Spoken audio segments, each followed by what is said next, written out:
Early. Where to now? If the story is done. Jesus. The nearest recollection. Trace unlocked. Wait. Will unlock the trace unfinished epilogue using ultimate enhanced basic attack into the instance of a joint attack. Wait, we get a special trace? After using ultimate, gain 1 stack of epic, up to 2 stacks. When the unit has epic and mem is on the field, basic attack gets enhanced to together. We script tomorrow. Damn.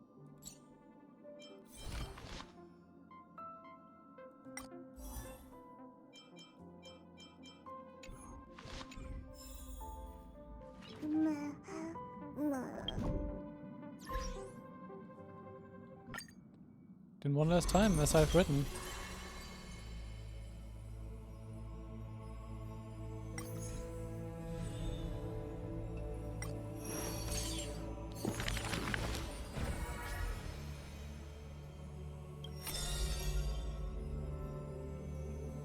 Wait, do we get 5 chapters of her now? Okay. Let's actually feel those forgotten stories, as I've written.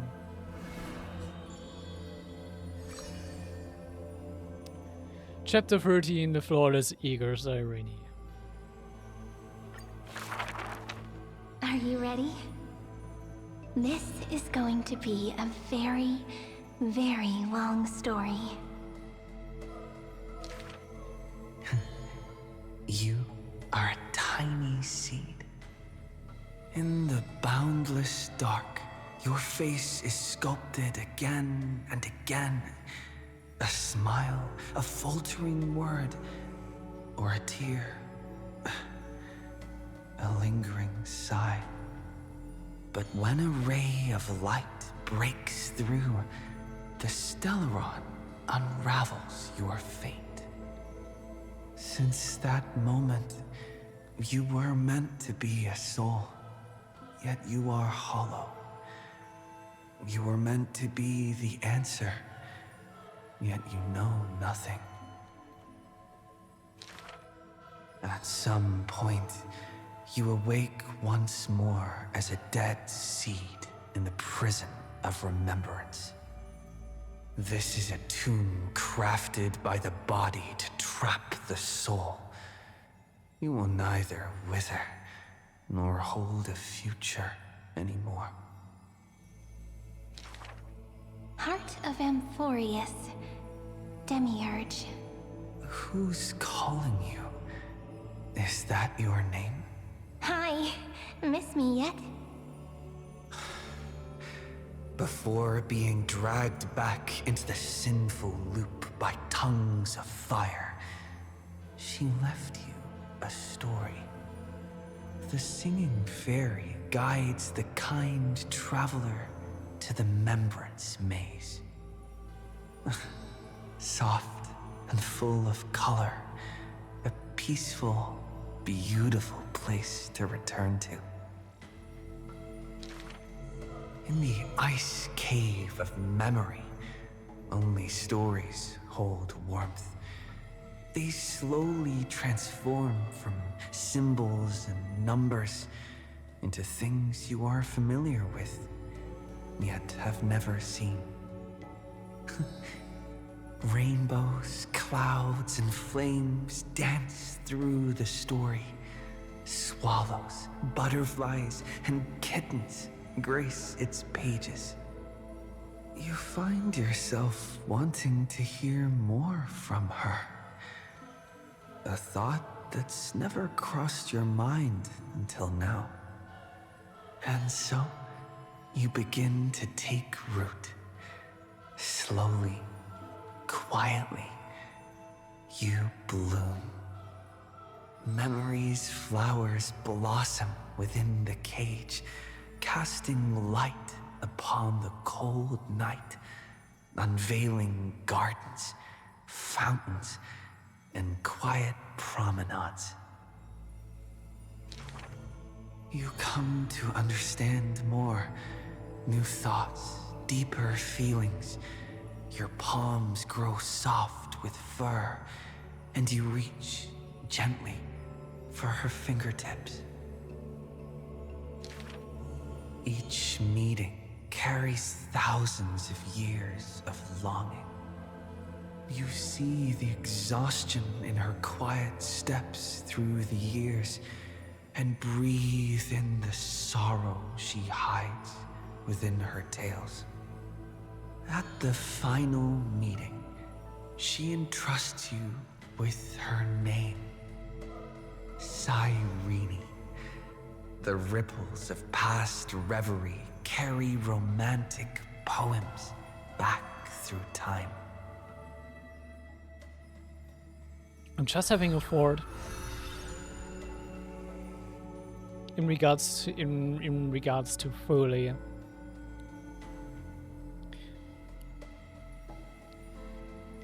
Since this has been like since now it's like clear that so quote unquote the Eon Foley that interacted with Amphorius has been Cyrene all along. It has all been Cyrene. Then whenever we see an appearance of Foley, it means that it is already from a character that is there or we already know about. A part of a story which will cycle back on itself. Because when the actual proper Eon of Foley appears, it appears at the end of a story. So whenever we saw Foley here appearing and drawing his gaze on Amphorius, it was Cyrene. So actually Cyrene gave us our remembrance power one way or another. Well, not quite, it could also be the other Foley, which is the grander Foley for the greater cosmos, you could say. But then there's the question, who will become that Foley? And I'm quite definitely thinking that most likely will be March 7th.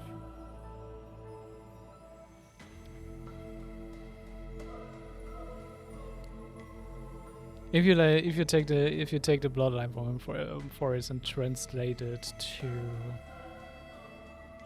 to the wider game as a whole, who has been there from the start, who was very prominent in like the reveal trailers and who was quote unquote like the main character for the reveal trailers of Star Rail, it was March 7th. And we will be playing towards an end of the story of Honkai Star Rail as a whole. So we will be meeting another Foley there, which will probably be March 7th.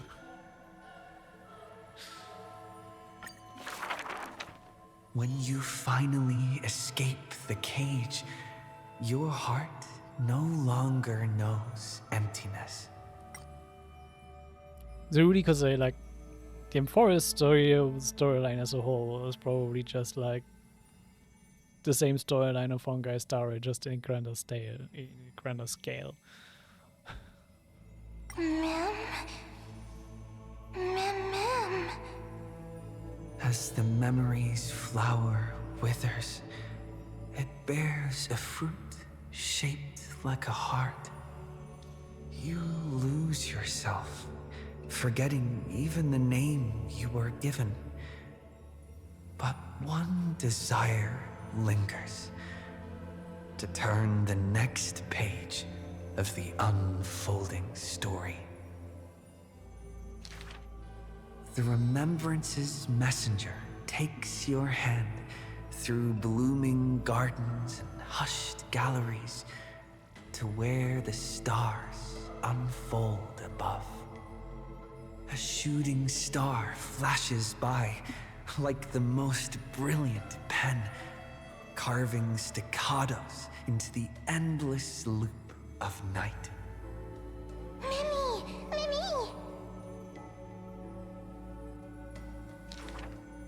The story unfolds beneath the dome. The future lies where the stars fall. They cast their gaze into the coffin of memory. This is the moment you first meet your companion. Mim?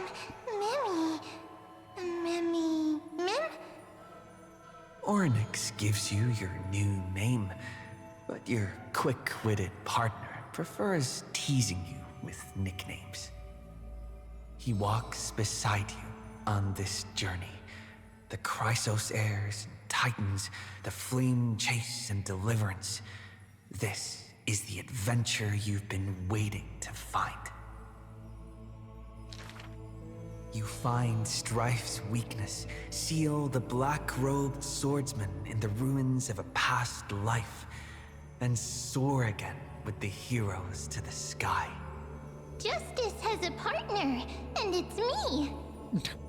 You too tread in the grove, gargling, almost drowning. Just erase this from your mind quickly.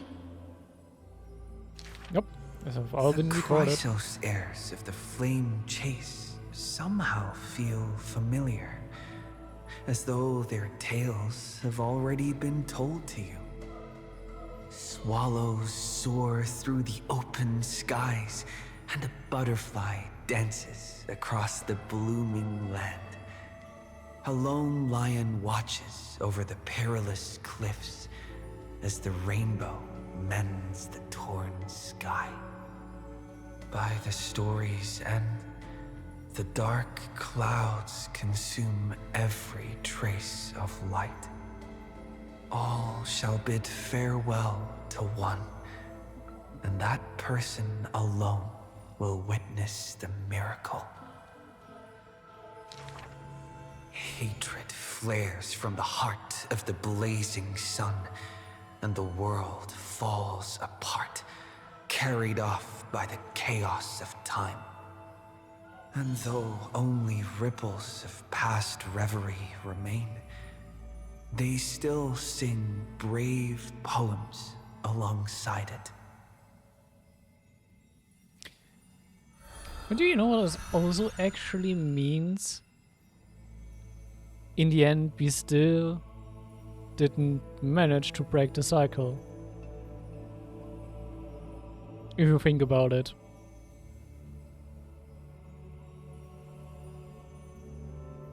Similarly to the eternal recurrences, Cyrene will be living through this whole thing of fighting the nurtured Iron Tomb and saving the whole cosmos from Iron Tomb again and again. So in the end, Emphorius' cycle isn't broken. We just went past the moment of time where the cycle of Emphorius is relevant to the greater cosmos. Like, we went past the point where the cycle starts to loop back on itself.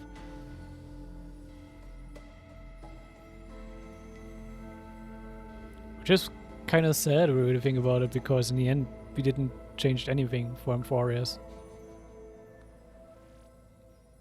Or for Cyrene and Finan, for that matter.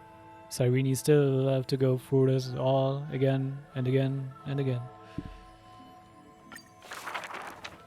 May the days ahead embrace you like the softest fluff.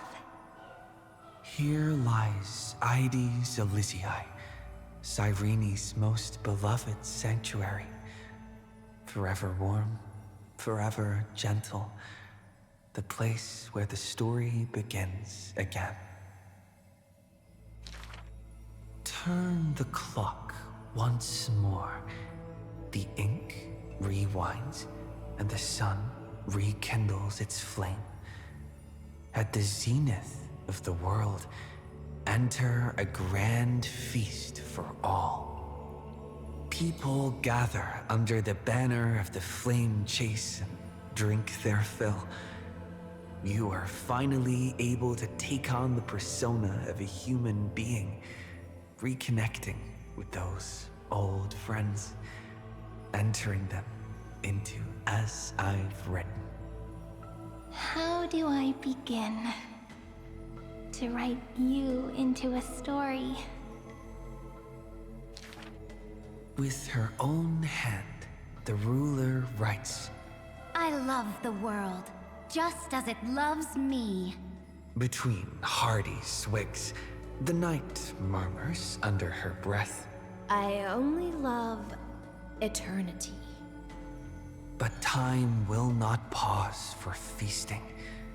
The sea's depths burn crimson, and the sun begins to tilt. The Theoros bows in reverence as the flames of war are fiercely kindled.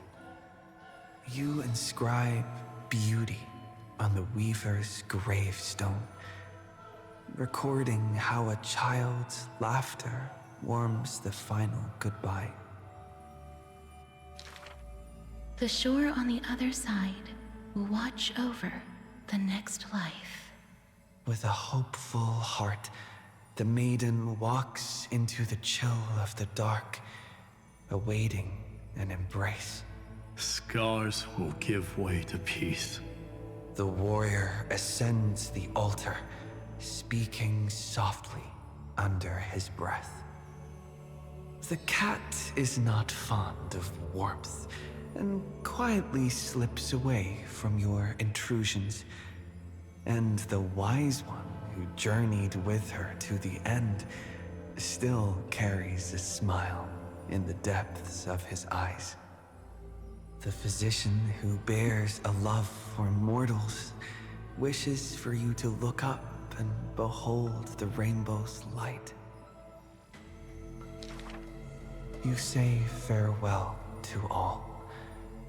In a world aching with wounds, again and again, you turn the pages with a gentle hand.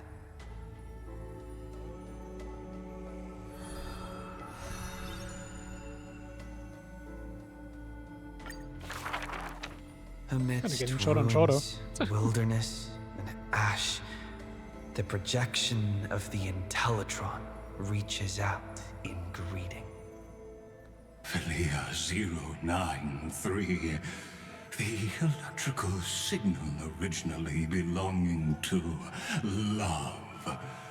Now that silence has fallen, why not look at yourself beneath the starlit sky? Along light's final journey to the edge of the universe, the stars fade into silence, their wreckage settling, cooling into uniform, still, and pristine dust.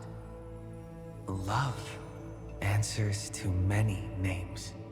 Variables, interference, symmetry broken, the original flaw. Love and destruction are two sides of the same force. But the stars reflected in your eyes quietly speak a different truth.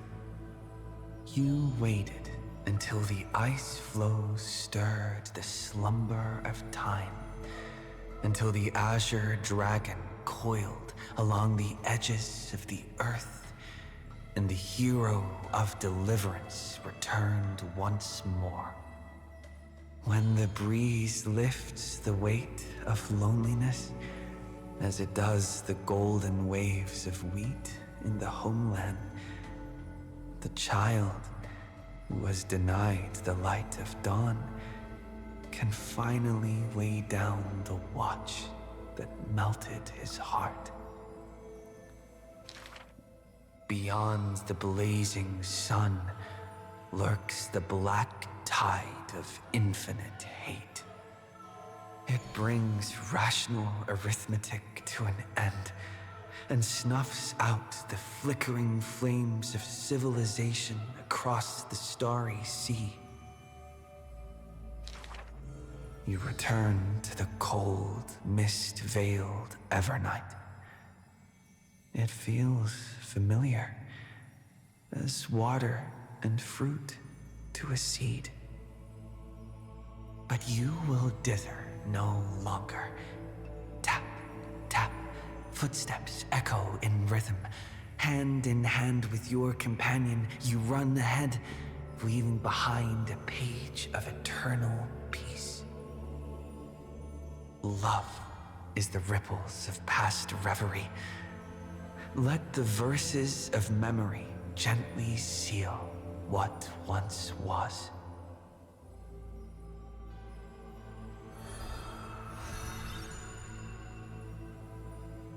It's really just one of two. Thank Ooh, you just for obviously all work. you've done, friend. Now, leave the rest to me. On the fragrant shores of the West Wind, where flowers bloom, I picked one without thought and turned to glance behind me. Let me uncover the missing chapters in this long chronicle of Amphorius. I see you, Amphorius. You are so beautiful, like a tragic tale that stands apart from the rest. I wish for you to be illuminated by the mirror of memories, so that the cosmos can see this ray of light and bring a pause to the endless loops. I see you, friend. Do you remember this corridor of memory? It is where we first met. I wish to gift you a magic pen, to strike the notes of fate, and to guard you as you wander this world. I see Wait, you, she literally is the one who gave Cyrene, us the power of remembrance. concerned about the truth Lygus unveiled. I trust you to face it with courage and make the right choice. I long to entrust you with all that remains of my strength. Use it to journey back through time and share in the flame chase journey. I'm so tired. I can barely keep my eyes open. It would be great to find a place where I can lie down and sleep until tomorrow. By the way, Cyrene, I remember you once spoke of a place soft and full of color. A peaceful, beautiful place that felt like home. But where is it? So this is the place. Without my realizing it, the flower I picked from the end of the West Wind has become a seed. No matter. Will you let me make one last wish? I can't see you, Remembrance Maze. So I wish... Please, grow out from this tiny seed. The seed will grow and grow until it becomes a great tree, crowned with 1,000 flowers. It hums. Do, re, mi, fa, sol, la, ti. Waiting for a fairy maiden to arrive and write her very first story. You shall fade when the flowers bloom, for every ending begets a beginning. This book is dedicated to you, my friend. Open it. I'll be waiting for you in the past. When the time comes, whisper my name and all that she has ever meant. Cyrene, Ripples of past reverie. I hold hold me you in your heart with love. Then, with an unforgettable verse, I walk toward your tomorrow.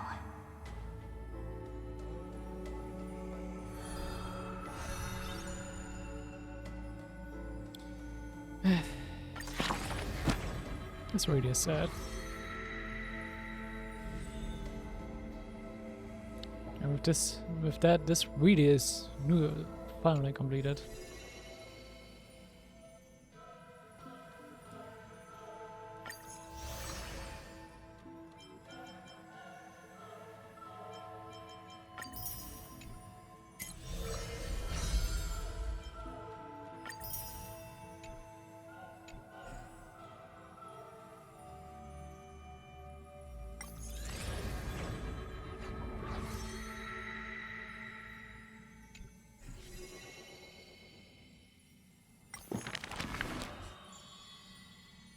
Yeah, there it is placed. Okay. And we have loading the examyth. What do we have here? Oh, we have messages. If you're destined to become the blazing sun, then the Irene recipient the Demiurge. This page of story comes from the 23,470,001st eternal recurrence in an eternally peaceful ideal Elysium. Imagine if the prisoners of flame subjugated to ceaselessly suffering, still resolve to protect himself and pure self, even if just for once. The Bible official, the wheat field burned, and the wind chimes swayed amidst the monster's roar. The scorching soil burned the young man's skin before losing consciousness. The last thing he saw was the tall swordsmaster in black raising his gleaming blade amidst the black tide. Finan, wake up! Irene? The white-haired man started awake beneath the shade of the tree. The sunlight spilling through the dense leaves had stung his eyes. In his momentary daze, he mistakenly thought his childhood friend was standing right before him. Was he hearing things? I should go meet Irene now. Can't miss something important just because of an afternoon nap.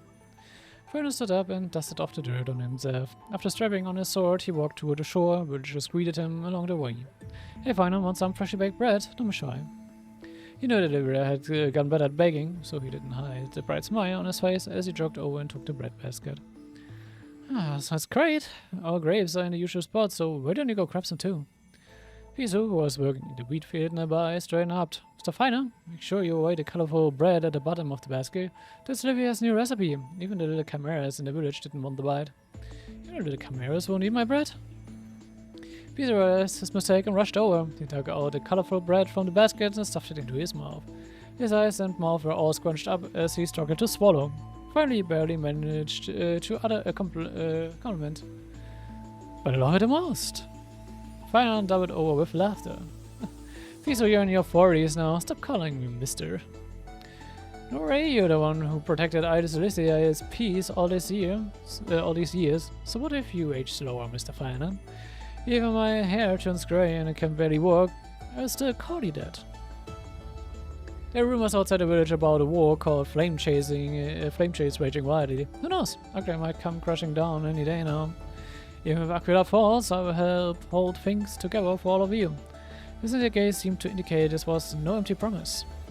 I was saying goodbye to the vampire, so Finan continued towards the seaside, humming a tune under his breath as he soon arrived at the dock. His child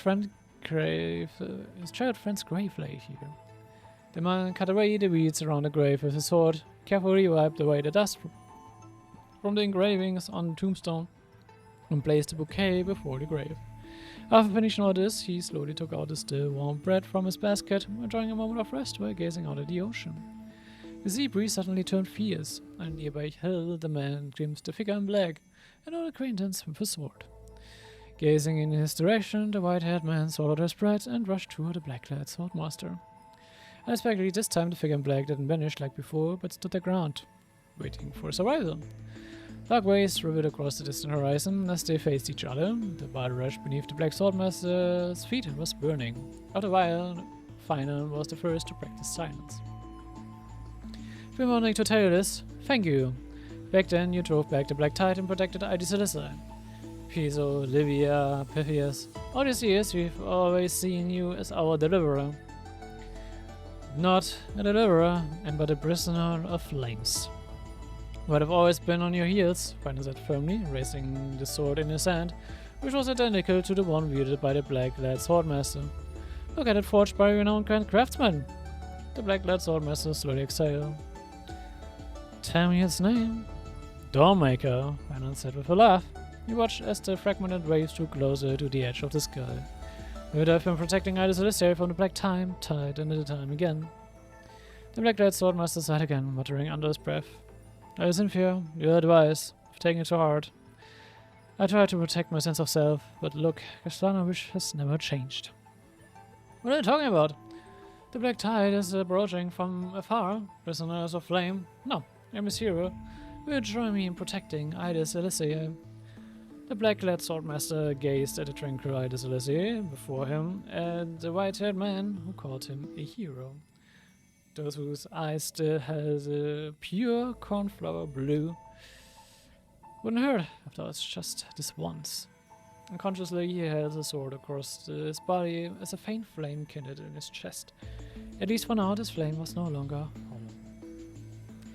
Ah, so this is from like a cycle where the Castellana actually protected Ida Celestiae and financed it and actually made them live out longer.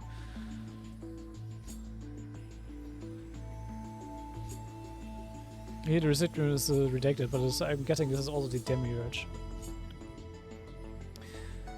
This page of story comes from the 100,030 eternal recurrence, a gentle blessing from the edge of the Westwind. Imagine if Trivius did not shatter into 1,000 pieces, but instead ventured toward the many realms after bidding farewell to the three familiar companions.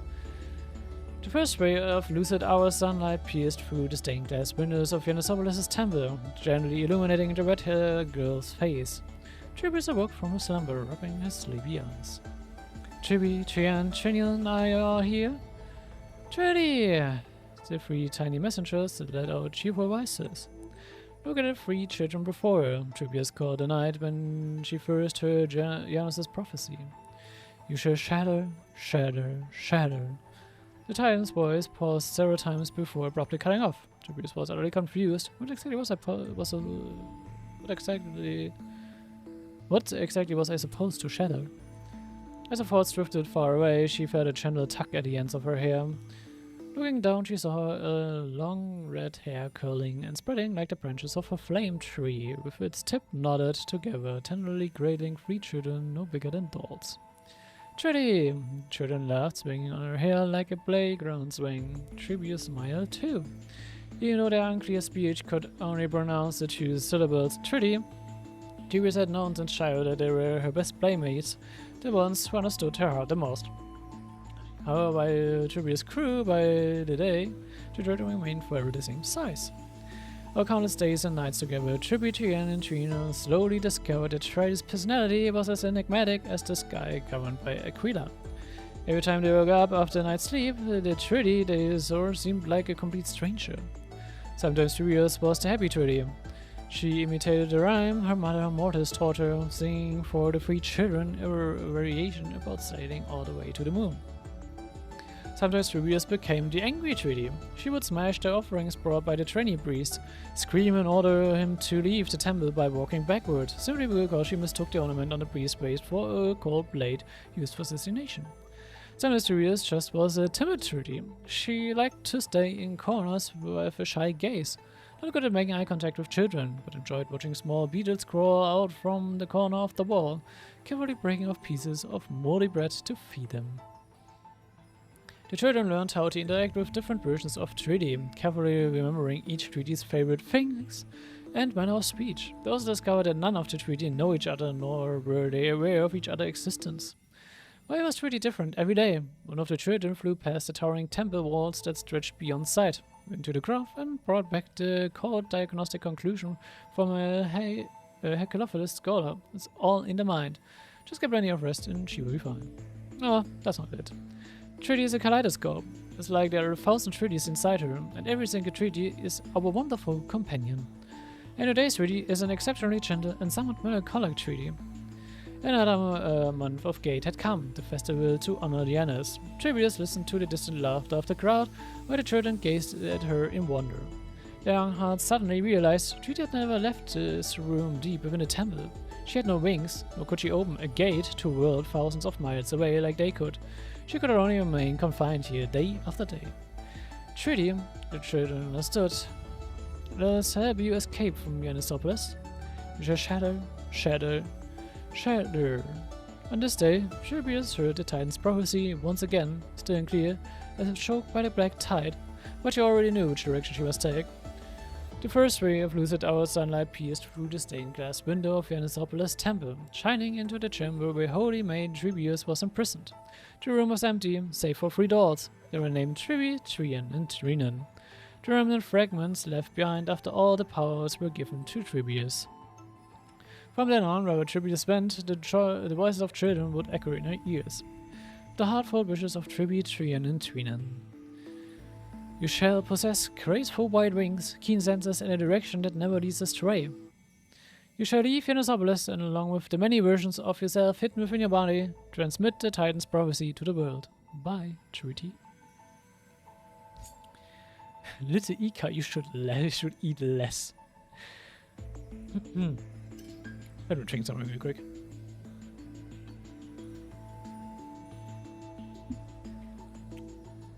This page of story comes from the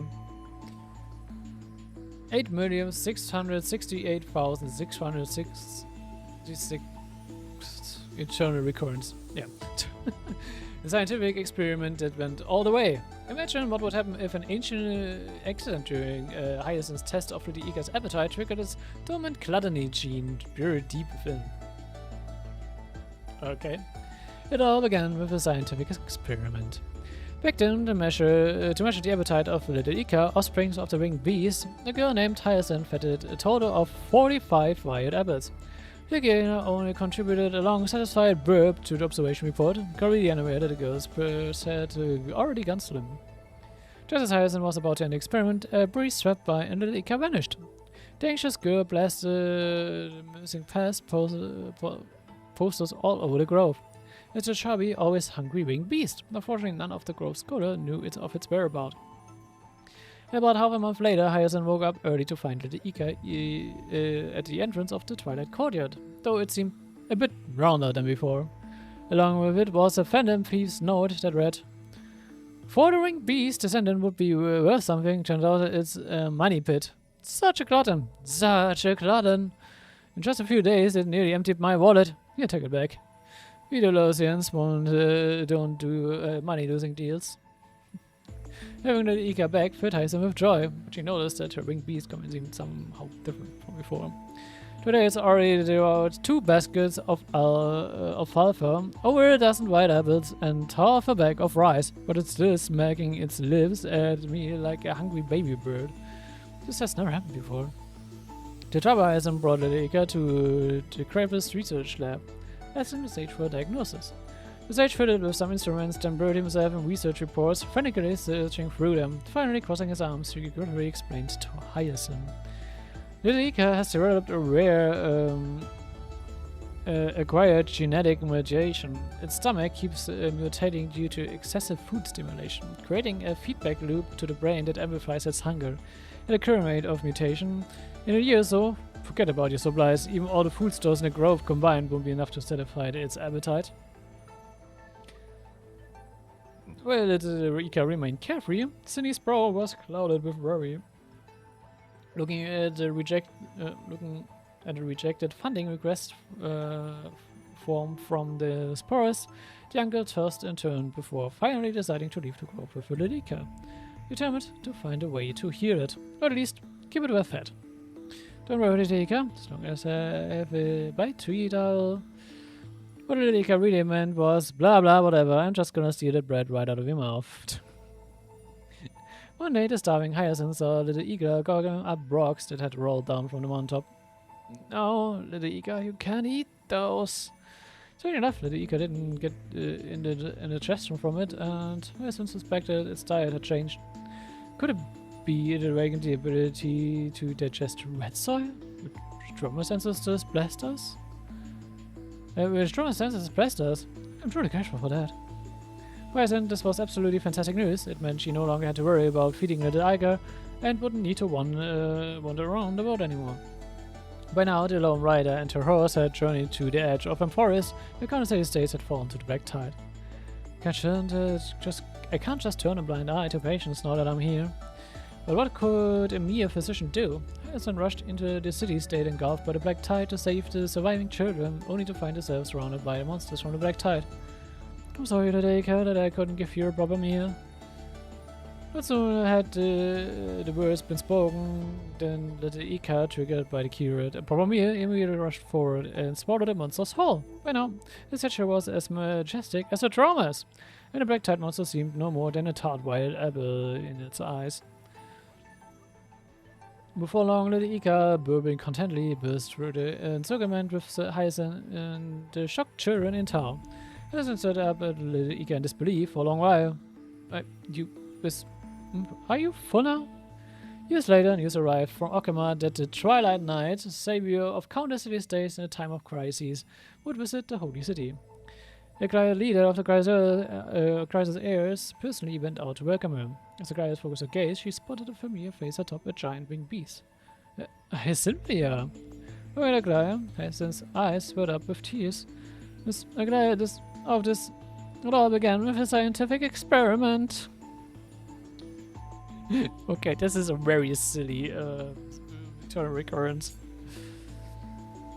Blooming season led us to the Netherrealm. This page of story comes from the 309,785th eternal recurrence, in a tranquil place where flowers bloomed. Imagine if the girl who returned to the Netherrealm wasn't completely cut off from the mortal world, and the Neverwing, retaining Polyxia's remaining sanity, ferried her back and forth across the River of Souls. The dragon's here again! The skies of Okama suddenly darkened as the Neverwing's massive silhouette circled above the Memorial Market, blocking out the sun. With powerful winged beats descended upon Catholi's plaza, unleashing an earth-shattering roar. The residents frantically rushed back to their homes, retrieving items they had prepared in advance. This had clearly become the Holy City's newest custom, as people crowded around the Neverwing, afraid of being left behind. Please give me your mortis flower. In exchange, please take this candlelight to Lady Castris on the other shore. Me too, I'd like a few bunch of Antilla flowers to decorate my little shop. In return, I'll give you some seasonal fruits. They're so fresh, just harvested a few days ago. The Neverwing lifted its wings, revealing 2 large flower baskets tucked beneath. The city guards did their best to maintain order, but they couldn't hold back the enthusiastic residents. In no time about, the flowers carried by the Neverwing were exchanged completely. The satisfied residents departed while the baskets were filled to the brim with gifts from the Holy City's inhabitants for the demigod of death. After their busy work, Guardian Seth Menomosne let out a long sigh and gently patted the Neverwing's neck. Every time you come, it's such a grand spectacle. We'll really outdone yourself, Miss Polixia. A gentle purr resonated from the Neverwing's throat. It shrugged its neck, shaking loose several letters from beneath its bladed scales. Miss Castris' letter from the Neverworld, still as weighty as ever, I see. Alright, there's only one reply letter for Miss Castris this time. Please keep it safe, Miss Polixia. The guards tucked the delicate letter behind the neck of the Neverwing, who gently nuzzled the two before slowly taking flight, soaring above the Memorial Market for a moment before flying off towards Dixia. The far shore of the River of Souls remained as tranquil as ever. Yet it was not only the azure Antilla that bloomed here. Beneath the gentle radiance of the moon cocoon, the sea of multicolored iridescent flowers spread like a vast warmth and praise, tenderly cradling the slowly descending Neverwing. At the center of the sea of flowers, the girl in white ran toward the Neverwing. She was the owner of the flower shop, Spring of the Underworld. Welcome back, Polixia. She wrapped her arms around the Neverwing's neck. You've brought back so many things again this time. Thank you so much. Neverwing rumbled softly. Let me see what replies my companion sent me. Only one letter? The girl stared blankly at the letter in her hands. Neverwing softly nudged her shoulder, urging her to open it. In this letter, there's just a group photo taken with a photo stone. It's wrapped in golden thread. It must be Lady Aglaïa's. The moment she touched the golden thread, a vision suddenly stirred within her mind. The crisis heirs had gathered in the Memorial Palace, and a white-haired youth at the front cleared his throat. Thanks to Professor Nixon and Lady Aglaïa's joint research, the letter, this time, not only lets Lady Castris hear our voices, but also see our faces. Everyone, have you decided what you want to tell her? The Holy Scholar was the first to speak. The alchemy matrix to reach the underworld is nearly complete, Castris. You may await the good news. Our great performer is indeed a genius, if only he would speak with a little less swagger. Guess I have someone to drop off some clothes for you. The never realm is cold, and even as a demigod, you need to take care of yourself, said the blonde weaver. Alright, my turn, Caceres. There's something fun, mighty lost to me 2 weeks in a row. Next time, bring me a bunch of yellow and purple hyacinths and the flowers, meaning it's try again after failure. I'm guessing this is finance.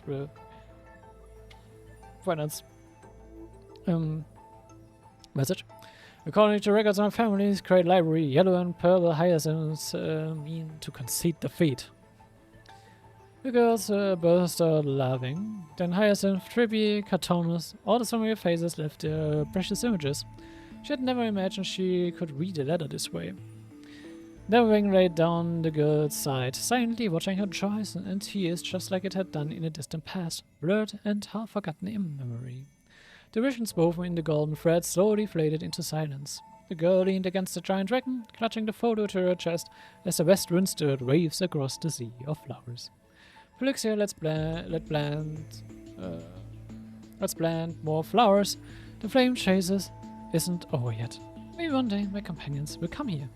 When the day comes, it will be an embrace after a long party, and this gentle sea of flowers will be my truest blessing. Okay, and then we have more of Delta Me 13 that is updated info. I like it. Assuming the man of heroes, his real name is Santa Wanku Kuwabara, administrator and primer mover of the Amphorius experiment. Walks the Power Edition, yet seeks to forge destruction. One of 9 clothes of Sandal, signal lost. We're in 2.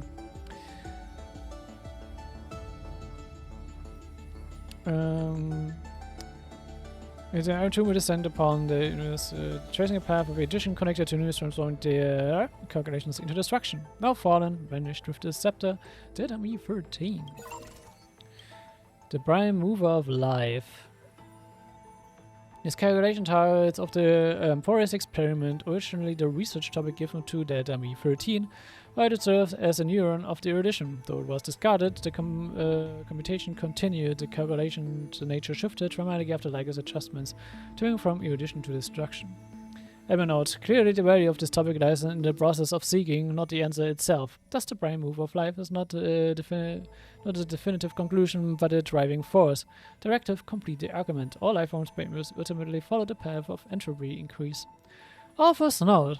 I hold a different view on this. I'll share my perspective in the conclusion. Countermeasure admin note. To ensure the secrecy, sterile contamination must be deployed around the scepter to block any potential interference from the external universe. In addition, use blah blah blah nutrition for and ribbons and prevent to fully contain experimental ribbons and prevent observation by Bog or Kakamont. Okay. Then we have underlying framework. The Ruins of Time. The Scepter's core layer, the repository for all discarded data not loaded into the bubble. In the Eternal Recurrence, Kashlana invades this area at the end of every recursive loop, intending to disrupt the computation process. After the final error node is complete, the 12 factors invade this area sequentially and retrieve most of the data discarded during the 30 million recursive loops. We get an update to Nikers. Jack Willbear, Primal Mobile Hatred. Annotation, inner cognition is null, only responds to destructive stimuli.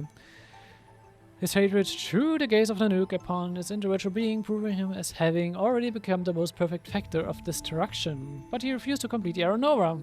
Through resetting the experiment, he transferred his memories and cold flames to a new self, that's watching the Eternal Recurrence to ensure Iron Tomb would never hatch from Amphorius. Philia. So, our decisions often exhibit uncertain, okay. Check time, Primal Mobile Lament. Annotation, abnormal behavioral pattern possesses a special emotional projection mechanism. This electrical signal autonomously records the actions of the other electrical signals. The behavioral pattern aligns with the logic of remembrance, screening, and recording. However, these systems often exhibit uncertain, unstable, and proactive tendencies, which is judged by the to be a perturbation caused by the simulated path. The reason is unknown. In actuality, it is the mind of the demiurge. In the Eternal Recurrence, it embarks on a journey to recall the world and return to the self. Overnight, how wonderful! The final river nourished a great tree, allowing it to bear a pink peach. Ooh-ha! All of the normal logs has been updated.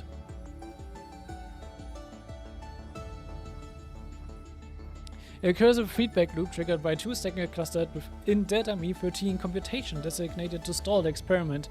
Nykus 496 wielded the power of destruction to erase Filia 093's existence from the Amphorius, introducing a logic breach in the track of time and request the extermination process. Filia 093, causing the catalyst of remembrance, returns to the Great Tomb of the Nameless Titan to load the 12 factors of data for the sleeping demiurge. In the 33,550,336 recursive loop, due to the external variable interference, the demiurge is roused, and the eternal recurrence is broken. The experiment enters its final phase. The hero within, a heroic figure born from the imagination of Nykus 496 and Filia 093. It is believed to be a sign of approaching the intelligence singularity as the two began to learn what it is meant to be a real life form and try to reach that goal. After the Astral Express arrived, the hero within began to converge with the Trailblazer. In actuality, it is Tamamo in the memory of Cyrene. When the demiurge looked back, it brought its memories of the deliverer to Nykus 496 and Filia 093. Overnight, if the scenery in your memory is blurred, reach out and touch it, then let it become the strength of the soul once more. Forgotten years. Records that are completely missing from Data Me13's logs, representing a blank space in Amphorius history, never turn readable. These anomalies recur sporadically and randomly across recurrences and show signs of increase. Verified to be the cause of electric signal Filia 093 and the invading variable March 7th and Evernight. All lost records have returned, thanks to Tamo's upload action in the Great Tomb of the Nameless. The Great Tomb of the Nameless Titan. The abandoned kernel layer manifested due to the influence by the Remembrance, referred to as the Great Tomb of the Nameless Titan by Evernight, the birthplace of the Demiurge abandoned after the Stellar One contamination. Mem, an unrecorded electrical signal. It is attached to the external variable Tamamo and grows through the path of the Remembrance. In actuality, it is the amnesiac Demiurge. The Demiurge. Accept the Delta Me13's original extrapolation goal, to nurture a life form with an ego. Fell into a long slumber due to contamination by the Stellar One. Influenced by Filia 093, it embarked on the path of remembrance in its sleep. It later woke due to the arrival of Tamamo and became Mem, the memory sprite that became attached to him. Oops. At the end of the 33,550,336 recursive loop, its appearance changed to that of Filia 093, but the Matrix memory data was lost. At the end of the following recursive loop, it retrieved its lost memories at the Great Tomb of the Nameless Titan and reverted to its original appearance. During the Battle of Amphorius, as Iron Tomb swept across the stars, the Demiurge was nourished by uncountable memories and became the pure child of Anesora. To close the causality loop and anchor the fact of Iron Tomb's demise, it embarked on a journey of backward gaze. With the Demiurge's ego as a cradle, the newborn Amphorius was born from the memory zone. The experiment on the brain mover of life was successful. The Demiurge itself vanished along with the scepter, and its consciousness transformed into Filia 093 at the origin of time. Its root cause is the discarded assignment, non-destruction, symbiotic micro-probability. Without an administrative intervention, this assignment would lead to the 13th factor: track, Genesis, Primal Mobile, Love, Simulated Path, Trailblaze. Rivers of Past Reverie. The chaotic substance enveloping Amphorius is in actuality the memory of the pure child of Anesora, the Demiurge. Rivers of Past Reverie swept through time, leaving numerous gaps. When the Demiurge chose to sacrifice itself and look back at Amphorius, the course of the gaps was filled with the result, and causality was closed. The world-cleansing blood. Imaginary eternal energy aggregate whose energy level and nature are similar to those of an emanator of destruction. Nykus 496 obtained it by generating a momentary burst from 400 million core flames, allowing contact with a nuke in the path space. During the Battle of Amphorius, it became key to destroying Iron Tomb's physical form and all its duplicates. After the battle, it was handed over to Blended's Crewroom and the Central Alliance for joint containment.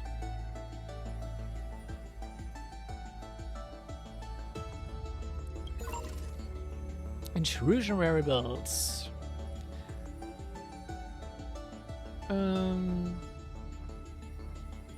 Okay, yeah. Impressed by the yeah, we already read that part. Through the final Aranoa process, Tamamo created the final cycle of Amphorius, completing the world-bearing try at the end of the era Chrysia. Ascended to a Titan and subsequently, together with the other Titans, faced Iron Tomb in the core layer of the Scepter. During the Battle of Amphorius, Tamamo received a glimpse by News, proving that Trailblaze might be the key variable for negating destruction. At the end of the experiment, the conclusion regarding Tamamo and Trailblaze traversed the past due to the Demiurge's choice, becoming the starting point of Amphorius' memory and assigning the initial logic value to the Scepter, a micro probability of non-destruction symbiosis. Offers not. Executing override command, granted access to Tamamo. Flip open the book. I'll be waiting for you in the past. What's up with Evernight?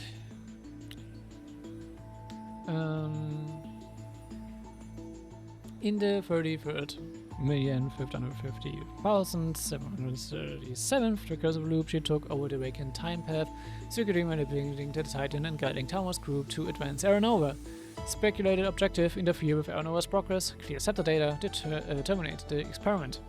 At the end of the loop, she voluntarily entered slumber, enabling March 7th to complete the time's trial, reclaiming the future. In the final cycle, March 7th ascended as the Time Titan, joining the other Titans in the Scepter's core to face Iron Tomb and together they prevailed. Yeah, okay.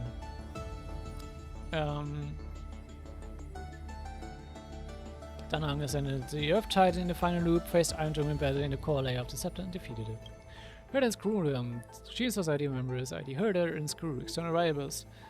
Visitor command authorized advanced data Me-13 exploration process entering verification phase. Offers note, most heroic journeys in the universe are merely dice thrown by them, but Amphorius offered a different answer. The Flame Chase journey must not be an isolated case, and the answer is never singular.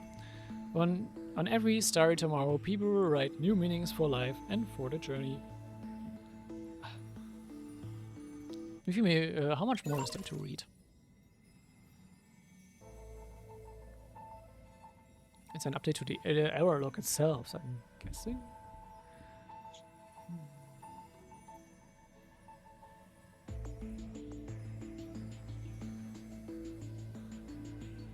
Due to self-destruction, I guess vulnerability is by Tamamo. System is checked. Verify probability causes the system iteration process to stagnate or even progress. There's also some probability that it could lead to the Scepter's extrapolation proposition becoming self-contradictory. To ensure normal operation of the experiment, the administrator intervened in the calculations of ID Lycos. After exploring the variables Tamamo and destroying the civilization, several electrical signals displayed his territory towards Lycos and launched a series of attacks, resulting in the loss of contact with the administrator. In the final phase of the 33,550,337th recursive loop, the data was invaded by the Remembrance, and the scarlet data was retrieved by Evernight. Currently, there are no risks. Oh no, it just means there's like new entries for the whole thing here. Okay. Record number 6. Warning, Firewall has been disbanded. Unknown units Himiko, Weldyang and Black Swan and Sunday are loading abnormally. Access unauthorized. Warning, Core Matrix infiltrated by malicious visitors, Herder and Screw. Warning, Core Later infiltrated by 10 special electrical signals and variables Tamamo, Danhang and March 7th. Administrator has logged out. Cosmic Alliance. The combined forces formed by the factions such as the Astro Express, the Sensual Alliance, the IPC, and the Galaxy Rangers to stop Iron Tomb. During the Iron Tomb's coronation, the combined forces mobilized outside the Scepter and maintained continuous strikes against its headless body, curbing the majority of the overflowing virus copies. Following the Battle of Amphorius, the Cosmic Alliance has not yet disbanded and may discuss a long-term alliance against the destruction. The 12 Titans. In the final cycle, the electrical signals and external variables inherited the corresponding extrapolation pathways and ascended to the 12 Titans. After intruding upon the ruins of time, the 12 Titans resonated with Nikos 496, liberating the latter along with the suppressed Iron Tomb. The 12 Titans jointly faced Iron Tomb in the core layer of the Scepter, solved the simulated paths consecutively, and disproved the destruction. Amphorian. Based on Tamo's memory, the final Saga no longer gave birth to Crisis heirs. Affected by the destruction, the simulated life of Emphorius passed 1,000 years in peace during the extrapolation. At the end of the era Crisis, Tamamo completed the world-bearing trial and issued the prophecy of Trailblaze. The entire population of Emphorius dedicated themselves to the battle against Iron Tomb, and this collective action became an important variable. Lord Veriger. Long-distant echoes of the path of destruction are continuously detected. It is inferred that the Battle of Emphorius was observed by Nanook or other Lord Rangers with unknown motive. Experiment Conclusion. Conclusion 1. All life activities are attributed to entropy increase. The prime mover of life is destruction. Conclusion 2. Conclusion 1 constitutes only a particular proposition. If the initial proposition is changed to Trailblaze, it is equally valid. The prime mover of life is a static value and cannot determine the developmental path of things. The Emphorius experiment is concluded. Validity statement.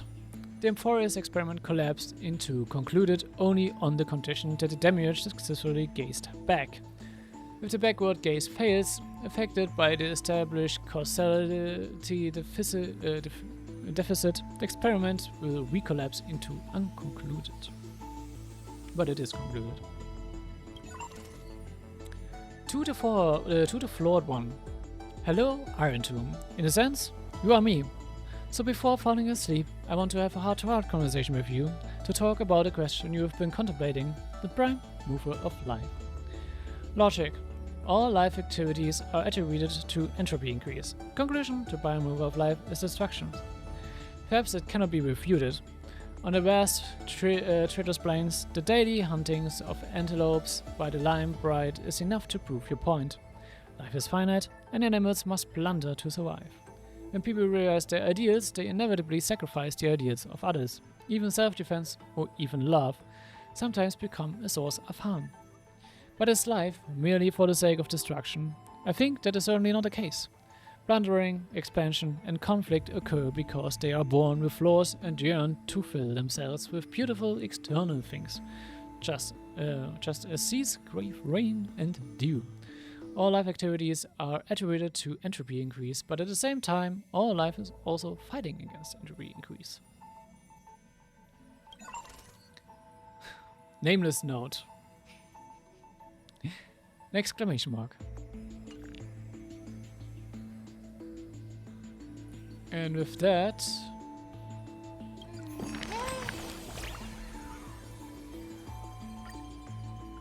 this is all done.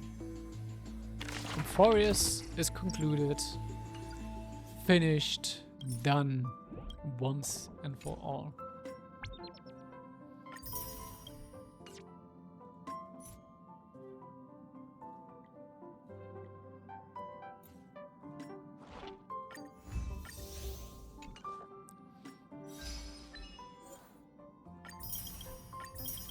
I did get some achievements.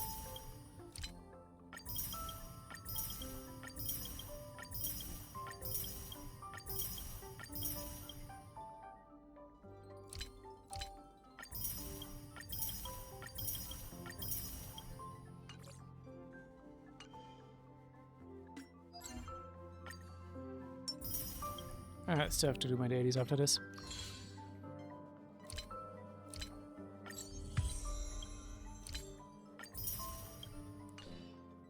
Good. Then with that said, we finally finished up Emphorius' story.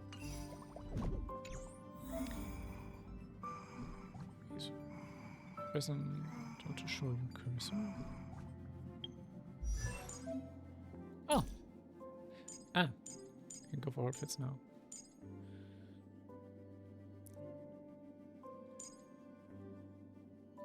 I mean, it's actually fitting him.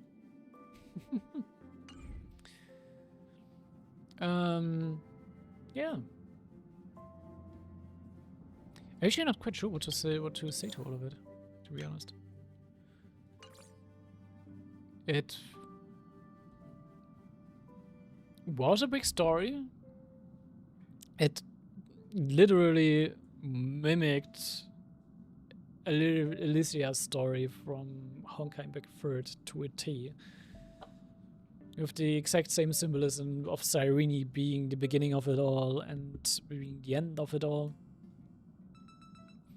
Just in the case of Honkai Impact 3rd, it wasn't like a proper loop, but it was a finite beginning and a finite end. But I also kind of find it really sad. Also, actually, yeah, look out now. And Forest is gone. And we just kind of see this star cluster or whatever, which looks kind of like a galaxy, you could say.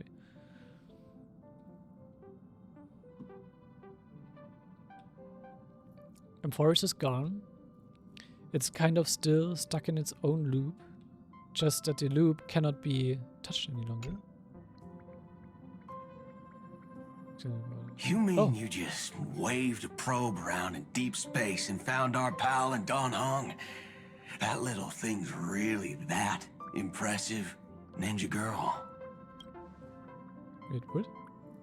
This is a ninja tech device, blessed by the Great One. It senses the ultra-low frequency electric waves of the human body.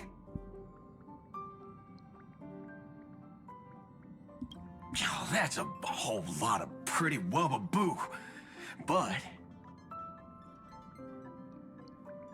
since we found him, let's drop the act. You played it well, but who do you think you are? Brother Hanu? Thinking you could pass as a Galaxy Ranger? Lord Cowboy Ninja, you have turned on me for no reason. Don't tell me the traitorous monkey ninja bewitched you. Are you walking the path of heretics now? Enough. A name is Silver Gun Shura. Sparkle! Ugh. This is why I hate putting over-the-top characters into the script.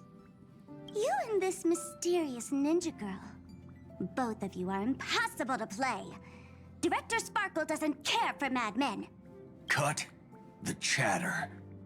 What's your real reason for being here? Come on. What bad intentions could a masked fool possibly have? Just here to watch a show. Shuffle a few cards. My two prized actors were drifting through space for ages, and you all couldn't find them. What choice did I have but to come myself? Otherwise, who's going to share the stage with me? You don't even care about the Iron Tomb disaster threatening the whole universe. It seems the fool's wisdom isn't all that deep. Ranger, don't think waving some righteous flag gives you the right to throw sidelong jabs. And don't act like you've got no motives of your own. You're hoping this war involving the gods might be the key to freeing that broken-legged wolf. Who else knows about that? Which broken-legged wolf? Just me. Do you believe it? Relax. I'm not interested in disturbing that living legend. I just couldn't resist messing with you when I saw you come back empty-handed. You little... Fine. Since you saved our pal in Don Hung, get out of here. Wait, Sparkle saved us? But remember what you said. Leave the boss alone, or else. You don't have to worry at all. In Director Sparkle's next script, gray hair gets the spotlight. Wait, what is this all about? Anyway, goes to get all of them. Let's skip the formalities about how the Express crew led the formation of the Cosmic Alliance and saved civilization from the destruction. Thanks to the Express crew's support, our operations stayed on course, even under the relentless pressure from the Marketing Development Department. Miss Himiko, the Strategic Investment Department extends its deepest thanks. Your department's contributions during the crisis did not go unnoticed. But besides disaster relief and holding the line, You've had your hands full with something else too, haven't you? Indeed. The Cosmic Alliance's victory this time has revealed something truly precious. A glimpse of what united civilizations can accomplish in the face of destruction. Our department is summarizing key lessons from this campaign. If another crisis of this scale appears on the horizon, we intend to have a system ready to respond. Yeah, we still did the heavy lifting though. Without all the stuff, the Trailblazer didn't Emphorius this wouldn't have succeeded at all. If the IPC can take the lead in establishing a true frontline against the destruction, it will bring hope to every civilization. Of course.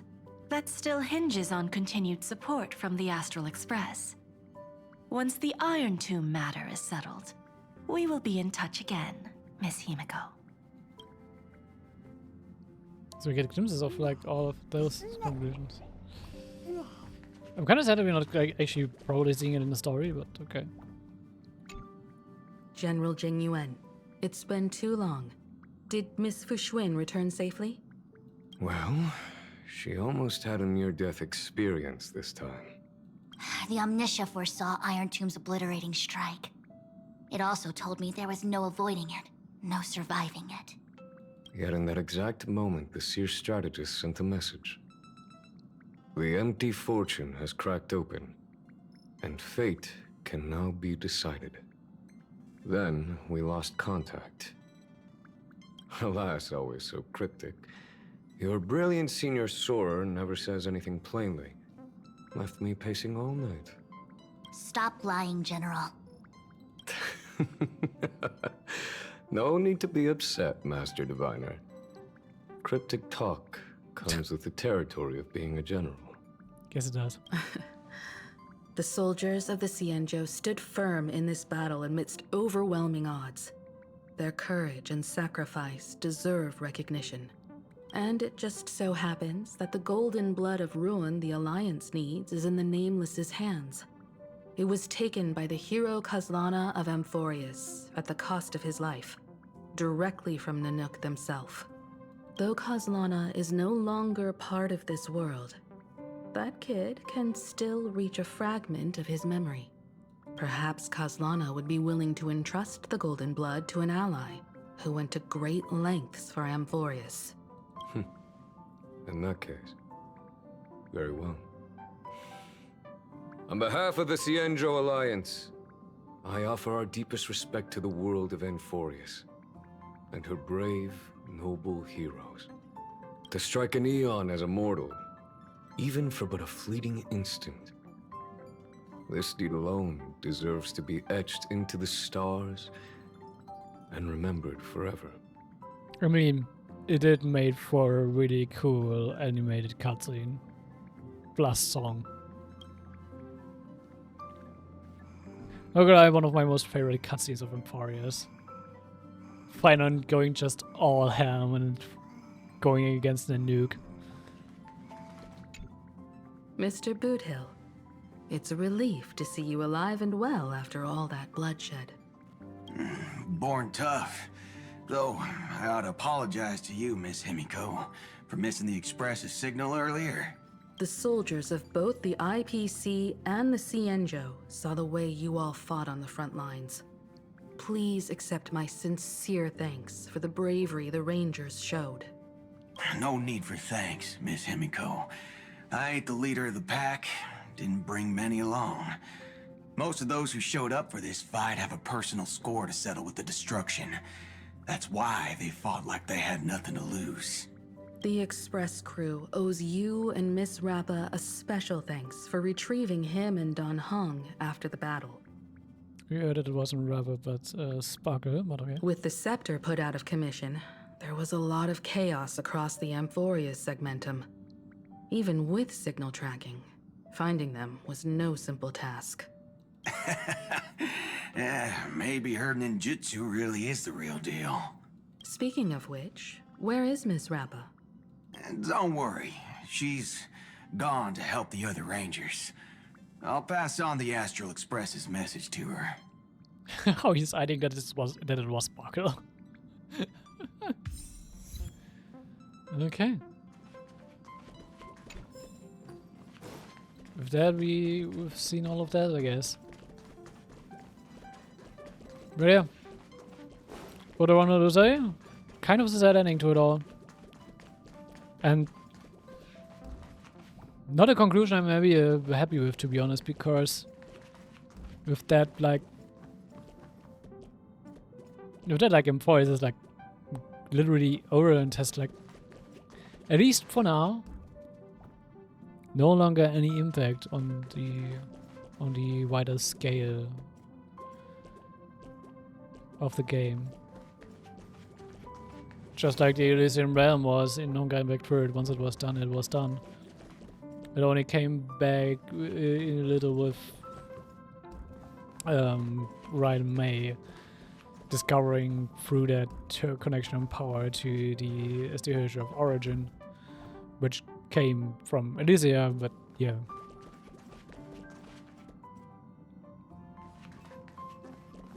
I'm guessing it, like, as I've written, will eventually have some significance in the story sooner or later.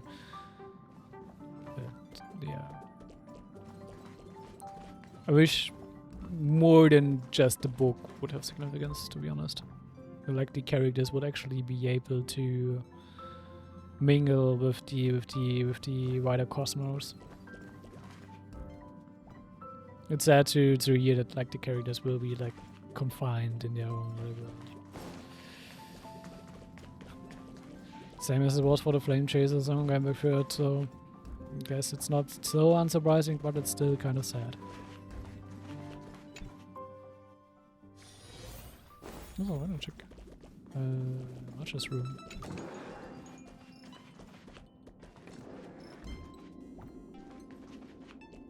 Oh, picture of it is Lizzie with Simini there. Oh, sweet. Oh, very sweet.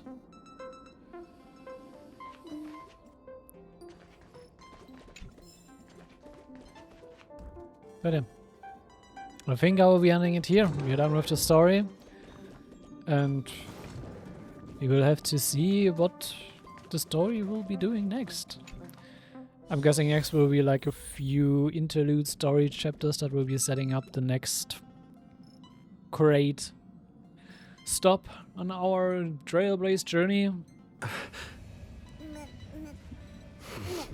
On our next train station, you could say. And maybe a bit more of like the aftermath of like dealing with the Iron Tomb stuff. Seeing a bit more of political drama between the factions, but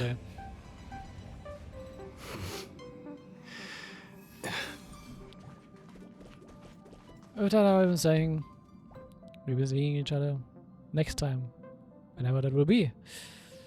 Probably for Honkai Impact 3rd, when the story chapter update there arrives. Currently it's still like focused on the Elysian events there, but yeah. Probably for reasons they are using the finale of Amphorius to also milk Elysia in Honkai Impact 3rd with like Elysia based events, but yeah. And what I actually plan to do already this week with since I had a vocation this week, I will be coming back to Genshin Impact. Not this week anymore, because I just noticed I actually needed more than like a proper break, so I was like procrastinating a few days during vacation, literally like doing nothing. But I do plan to come back to Genshin on my next vacation, which will be in 3 weeks. And I will try to go as far into the story as I can.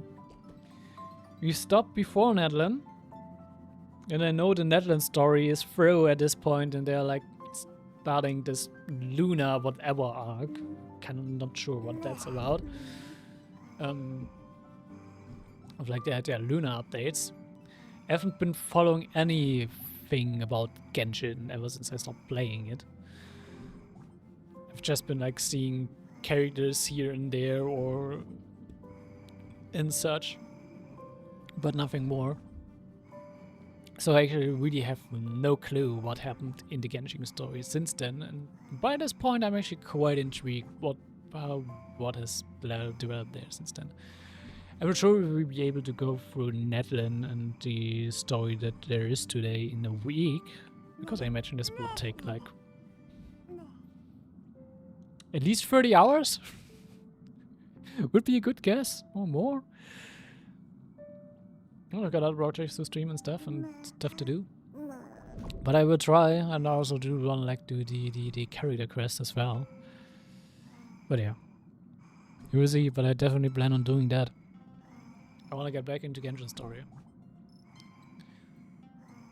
This doesn't mean I will go back to playing Genshin regularly, so maybe I will do it in like short bursts where I do a lot of story and then pause it again. Because I don't plan to actively play Genshin on a daily basis. Not anymore. Really do not want to. But yeah. With that being said, I hope you enjoyed. If you like support, I'm happy about that. If you got any. And we will be seeing each other next time. Nice. Until then, bye bye.